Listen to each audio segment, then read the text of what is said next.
Welcome to the latest episode of the Activate CX podcast, where we demystify and clarify direction when it comes to CX. I'm Frank Rogers, I'm your host, and I help brands grow with better CX, AI, and self-service. Today, our show is tackling data in the contact center. Let's go. To navigate today's business climate, you need actionable insights from your enterprise stack, and your contact center generates an incredible mountain of engagement data. Today, we are meeting with one of my favorite collaborators, Sherry Rajani.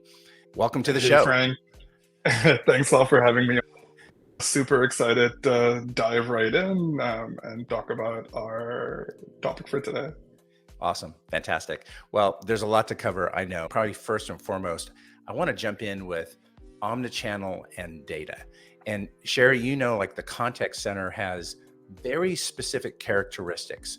One, we have multiple human channels. So we have voice and chat and SMS. And then we have all these different digital channels, everything from social listening to chat bots and voice related bots as well. So this is complex. And not only that, we have quality management and data that comes from assessing the conversation. We have workforce management, and now the interjection of AI and all the data around that. So maybe Sherry, you can share what those attributes mean to you around data acquisition and analytics.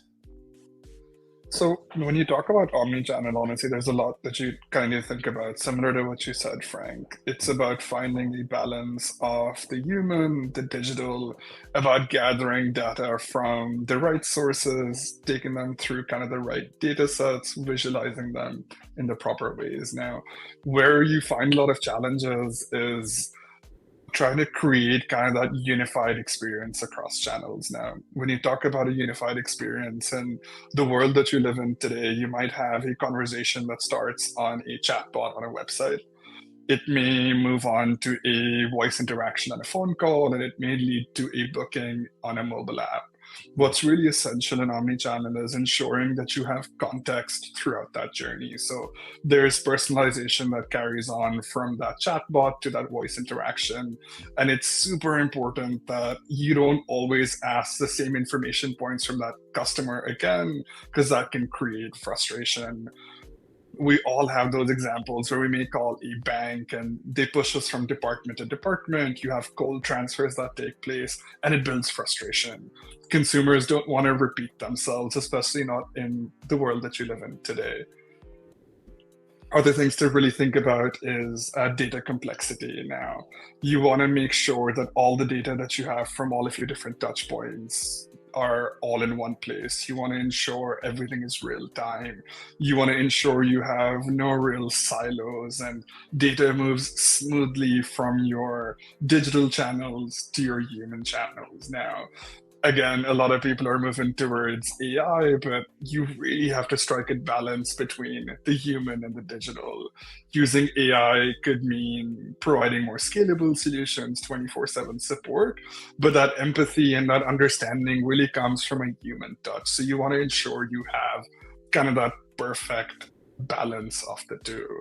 The other thing to kind of think about when you talk about customization and customizing experiences is the debate of privacy versus personalization. Now, it's very, very important to have a personalized campaign, personalized targeting, but it's also really important to ensure that you meet data security regulations, you adhere to privacy regulations, and more importantly, the ever-evolving regulations, things like GDPR and other political regulations that you really need to think about. And lastly, kind of again within the omnichannel space, is ensuring you keep up with technologies and training. So you have new solutions that come out every day. You want to make sure you stay ahead of the curve. You want to ensure you invest in training. One of the examples we often talk about is there are still some airlines today that use things like voice prompts. And what that means is when you want to change a flight, you spend 30 minutes yelling on the phone trying to speak to someone human. Now, if you invest in the right types of solutions, that experience will get a lot smoother and it'll become a lot easier to keep that customer without frustrating them. So just some points to kind of think about within the omnichannel world. That's a lot. And I think that For the most part, people want to look at data in a simple way, but the complexity of it and the increasing complexity of it works against that thought and that desire. And maybe the contact center is not an easy subject. In fact, the lack of data insights is the number one pain point for contact center operators and business leaders alike. It's a serious problem to be solved. And companies want automation. They see that as part of their future. They see that as part of gaining efficiencies. But before you can execute on that mission, you need to understand the data first. There is a first step. This compounding of voice data, digital experiences, maybe you can speak a little bit to what happens as you're driving hundreds and thousands of lines of data and its relationship to complexity. So again, kind of like you mentioned, a contact center has a lot of different types of data. So it has a lot of expansive data streams now. You have call data, chat data, email data, other types of interactions. The challenge there is not only having all those different types of data collected, but storing it, managing it, and retrieving it in a very effective way that can help you with future visualizations and decision making. And this is a very big struggle that a lot of organizations face. And it's not just the different types or the volumes of data, it's also multifaceted data types. Now, what that means is you could potentially have voice recordings, you could have transcripts, you could have chat logs, agent notes. Processing, analyzing that kind of data requires very specialized tools, very specialized guidance. Some of the ways that you can make your life easier is by using integrations that you have available today. So in a use case, let's say you're using a RingCentral contact center. Now, how you can make your solution a little bit more robust is potentially integrating with something like Microsoft Dynamics. What that allows you to do is you can now make and receive phone calls right out of Dynamics, allowing your agents to put notes within Dynamics. And now you have a central customer profile, all calls, all information recorded in that one place. What this helps you with is also you avoid things like channel fragmentation. So one of the issues that you have today, again, just thinking about volume and complexity, is you have a lot of different channels of data. Now, you may think, how do these channels talk to each other? Surprisingly, in a lot of solutions today, they won't talk to each other. You would need to build smart integrations. You would need to think about smart APIs that can really connect those things together. And that's where you have solutions like a customer data platform around that can help you connect those various sources of data together. Other really important things within kind of volume and complexity is really thinking about real-time data. Now, in order to make your decisions, you may need real-time data today, right now, maybe to think about how many agents that you want to employ in your particular contact center at every given hour. If you have a very high call volume, you may need to increase or reduce that workforce. So there's a demand for real-time data now. But again, with the volume and complexity of data, the challenge that you're presented with is, what does that data actually mean? You need to think about how you really slice and dice that data and really take out meaning for it. Within the data world, Frank, you and I always talk about context. And in a lot of solutions today, even in the reporting solutions that you have, context is often missing. You have large volumes of data that you're looking at a very high level, and you're making sweeping decisions around your business without really thinking about the context of it. Like a customer complaint that you get, is that a genuine complaint? Conversations that are taking place within the contact center, what's the sentiment behind them? So you need to really think about the context to really make the smart decisions that would help you in the longer term. I'd actually like to share some dashboards that might help kind of further our conversations as well. I have a dashboard that we created for a couple of clients. And what's interesting in this particular example is you actually have all of your different contact center metrics placed in one space. You have the ability to slice and dice your data. So you can select different date ranges you want to work with your data on. You can select a particular branch. You can really drill down to phone numbers. And at a high level, it gives you all the KPIs that you might need: inbound calls, abandoned calls. You also have the ability to see all of your real-time active calls. What's also really interesting here is you can actually look at busy hours. Now, what busy hours allow you to do is you can actually see the time of day, the time of week that users tend to be busy. And again, this comes back to contextual data, understanding that, hey, maybe 11 a.m. is a busy time. That would allow us to have a higher workforce at that period. Taking a look at after hours or before hours reports would allow you to make a lot of insights as well. You also have compiled reporting that you can do, and all compiled reporting really does is it gives you a breakdown of information based on a particular branch or based on a particular segment. What's also really interesting about Power BI and dynamic visualizations is all of this data can be secured. So depending on who logs in, you can give them a completely different customized feed of information present. Sherry, what you're really describing is really one part art and one part science. It's the nuance of understanding the data inside of that system, and then also knowing how to correlate that data with information from other systems. And maybe that is a good lead in to how the enterprise stack plays in. We know that for senior executives, they have a high level view of keeping customers, getting customers, being sustainable as an enterprise. They're looking at numbers around customer attrition, net new business. They're looking on the financial statements at gross margin, revenue, EBITDA, all of these things at that level. But as you move down below and we talk about actionable insights, we start to run into challenges and the fact that the contact center data should not be siloed, but often is. Those challenges are compounded by the fact that most organizations maybe have over 100 different marketing apps in their CMO stack.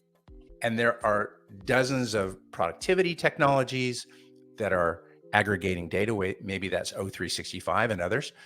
And then our customer facing people on CRM technology. And so we've talked about all of this, and there's a drive to normalize data, to use data to reinform other applications, to drive automation.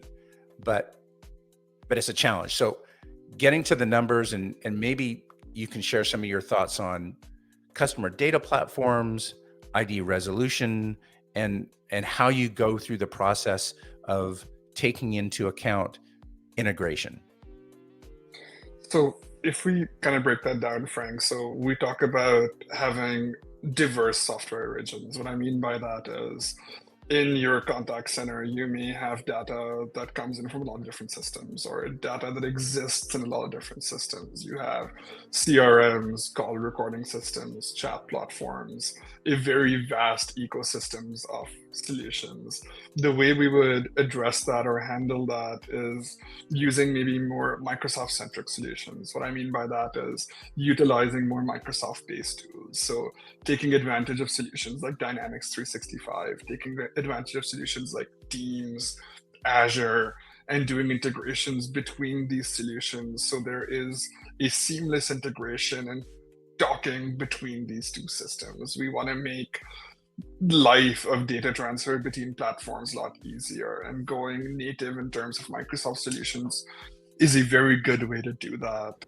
One of the issues that you face is data consistency. So different data in different systems. Now, when you move that data over, you have the potential of data discrepancies, data loss. How you ensure seamless data flow is, again, thinking of the extract, transform, load engine that you might use. Now, within the Microsoft space, you have Power Platform, and within Power Platform, you have a very strong tool, Power Automate. Now, using Power Automate, you can create workflows that ensure data consistency. Mm. You can create backups of those workflows as well. So whenever we do data-driven workflows, pulling data from one system to another, the architecture that you have to build is picking a good solution provider like Microsoft, and B, utilizing those solutions well enough to create backups and backups and backups to ensure that you never lose any data. We spoke a little bit about the real-time synchronization. Now, again, with the Azure space, you have data lakes available. You have Azure Synapse available, which is your entire cloud-based warehouse solution. What these allow you to do is you can compute very large amounts of data at fairly competitive pricing. You could even argue the pricing is fairly low given the output that you get. And Mhm. you can take all of that and you can pump very strong insights very, very fast. There used to be a time when scalability would be a concern. We spoke a little bit about volume. Now, you have data that comes in for an hour, a day, a month, a year. A lot of organizations want comparisons for year over year, multi-years over year, the past 5-year view. The way that you get through these scalability concerns is, again, using the right platform, having the right data lake, using the right Azure service. We spoke a little bit about the customer data platform a little bit earlier. Now, how does a CDP really help you? Mhm. When you talk about diverse types of softwares, when you talk about consistency issues, a CDP plays a central role in alleviating those specific concerns. It would connect that customer that's present in 5 different systems in one central place where their ID is resolved, where you can actually understand a customer experience that may have taken place in email, and you can correlate that to the next action that you might need to take in your CRM. So that CDP would really bring things together. Another really important thing today is security and compliance worries. Having the right solution, the right SaaS stack, maybe a Microsoft CDP, is all of those solutions have state-of-the-art compliance and security built in. And you can customize the security really based on your organization. You can give your executives the access that they need. You can give your marketers the access they need, and the solution stays very controlled. And of course, your data stays very secure and private as well. I like that. So much of the CDP is very events based. It has the ability to drive journey. And so many of the applications that roll out today have two components, especially in the marketing realm: journey management and some form of AI. And yet it is still fracted. And what you're talking about is a much more holistic approach to managing data, to having that data be able to reinform and drive processes across all the different enterprise stack levels. It is almost an end state that seems to be in a perpetual flow when it comes to normalizing that data and making decisions around that data. We have to have quality. And so we know that Eskimos have 1,000 words for snow. And it seems like in the contact center industry, you might have 50 ways to describe and measure abandonment alone. Yeah. What insights can you provide to practitioners in addressing this challenge? In cases like this, it's really important to understand where you currently stand today. Taking a look at the infrastructure and the architecture that you have available today, understanding where it's lacking. Now, given the architecture that you have today, you may have a problem of inconsistent data capture, as an example. You may be using different tools that have different capturing metrics that can lead to discrepancies in data collection, maybe discrepancies in reporting. One of the things that we've noticed ourselves is a lot of different tools will provide you different APIs. Mhm. You may have an API that gives you detailed logs, and you may have an API that gives you summarized logs. Now, the assumption would be that the data for those two should match up. Now, the real life case is that it doesn't match up, and you may think that there's something wrong with those APIs, but when you dig a bit deeper, you realize the context behind them is a little bit different. So, understanding like where data is inconsistent and understanding where data is just different. And it kind of comes back to selecting the right tool that you use to pull that data, and B, really understanding the right APIs. Like when we've worked on data projects, the data dictionary alone for every solution provider is massive. So working with the right solution provider who gives you the right context and an understanding is very, very important in avoiding quality issues. Mm. Other things to kind of think about is like data decay. Now, when you talk about data over a very large period of time, often that data may become outdated. The customer's preferences might change. Again, where CDP might come in handy is it can help you ensure that the data from all of those different streams stays up to date, to ensure that cross-functional data is present in every single system. It can allow you to build a much deeper marketing strategy to avoid problems of data decay. The one thing that we haven't talked about so far is human error. And of course, that's very common. We are humans, we will make mistakes. When you have manual data entry or categorizations, you have the chances of errors. You need your system built in a way to encounter those errors, to tackle those errors, to think about how you can minimize those errors. But if you're living in a world where you feel like human errors don't exist, again, you're not understanding data in the right way. Other things to kind of think about is incomplete records, and this comes back to our APIs again. You may have real-time data that you pull right now. That real-time data may not match with the real-time data that you pull in another hour. Now, again, you may think there's something wrong with the API, but what you really have to think about is when you pulled the results in hour one, there were still some calls ongoing.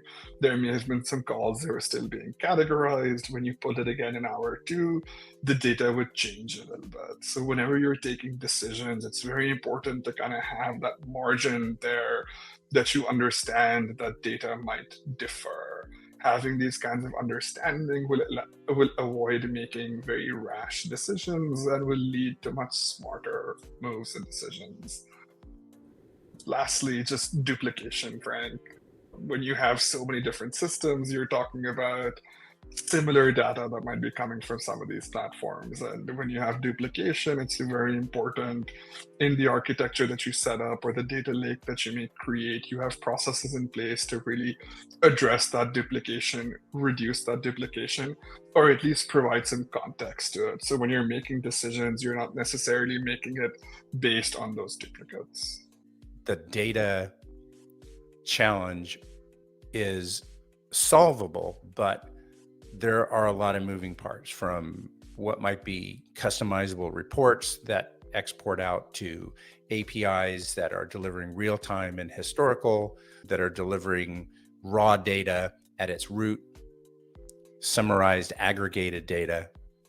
You keep using the word context. I think that is a big part to all of this. You really have to understand the platform technology that you're working with, what that data dictionary looks like, what the state of that data looks like. There are a lot of challenges, and I think these are just realistic challenges. And obviously, in your experience and with your teams, you need to bust through these limitations. And I like to a lot of times quote Marcus Aurelius. He said, "The impediment to action advances action. What stands in the way becomes the way." And that's more of like an attitudinal type of thing. My sense is that this type of good attitude, when aggregating data from your contact center and doing integrations with applications, developing a customer 360, any of these particular tasks that you're working on, you have to have that sense of you will experience these problems. And maybe you can share how you and your team respond to these challenges and give some insights into what to expect in terms of this misalignment. Honestly, Frank, it comes down to really working smart. So, understanding where the industry and the market stands today, understanding where the tools and technologies stand today, and utilizing the best solutions that you have available. If I go back to sharing my screen, I can maybe walk through another example. When we talk about limitations as an example, there are quite a few things that you can think about, but customization is one very large one. So the constraints that you have when it comes to customizing your data or getting the right data set that you need. That's where consultants like us come in, where we can actually help pull the data from some of those siloed sources, put them together, and create very actionable insights for you. For example, the dashboard that you have in front of you has a lot of very interesting slicers available. You can filter by particular shift, you can filter by particular agent, you can filter by skill, you can filter by time, day, team, point of contact. You can look at properties, branches. What this allows you to do is one dashboard can now actually serve a lot of different purposes. If the marketing manager wants a bit of information, they can come here and filter the way that they want. If a particular branch wants some information, they can come and filter it the way that they want. They have the ability to see really kind of trends over a day. If I quickly move over to another visual, and the reason I really like that particular visual is it gives you a bit more of a comparative view. So when you talk about a comparative view, it's really getting an understanding of performance over time. So this could be comparing 1 week to the week before. This could be having easy KPIs available for monthly comparisons. You could have year-over-year comparisons. It's by creating smart solutions like this, Frank, that you overcome some of the limitations. We spoke a bit about data granularity as well. So there may be systems that don't have a lot of very, very granular data. Working with consultants, you can actually take some of that data, maybe get some of the raw data and learn to aggregate it yourself. A lot of these companies and contact centers will give you access to raw data as well. And once you have the raw data, how you aggregate it is completely up to you. So, what we often do is kind of work with the client to understand exact needs and then do aggregation ourselves in order to get them the right type of data with the right context, allowing them to kind of make those right decisions whenever they want. And so, what you're doing so much with this right here, Sherry, is you're building the architecture, the data lake, and the processes for aggregating that data and being able to bring perspective at specific points in time, because we do know that some of this data, performance data especially, and anything that might be an inflection point up or down inside of the contact center needs to catch the eyes of contact center managers immediately. So there's a lot to that. So I love how you broke that down. Let's talk about the rise of AI and reporting in general. And the future is upon us. A lot of people say in the future we will be doing this. I feel if you're not on top of your data and reporting right now, you are behind. And if you're not bringing AI into your business with a strong hypothesis and a starting point with declarative user stories, you are behind. So, Sherry, you sit at the crest of this data wave, and not just data, but how you use the data, how you activate the data through automation. Where do you see this going? So, AI, of course, is the future, and the future is today, very much like you said, Frank, but it's about the smart implementation of AI. We've seen a lot of customers use AI for the sake of AI, where they want to stay with the market. Our job as, again, advisors and consultants is to understand processes that could use optimization and then use kind of the right implementations of AI to help in those. Some use cases kind of within contact center could be automating the process of cleaning your data. So let's say one of the use cases is that you have is data inconsistencies or redundancies. You can use AIs to ensure those are identified, those are addressed, allowing you to make, again, faster and better decisions.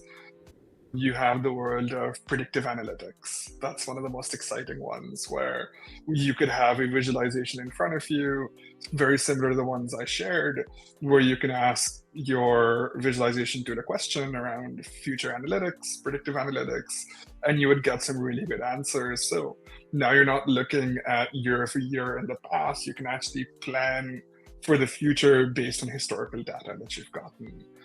Um, Real-time insights will get faster and better with just the capability that AI provides you to ingest and process data.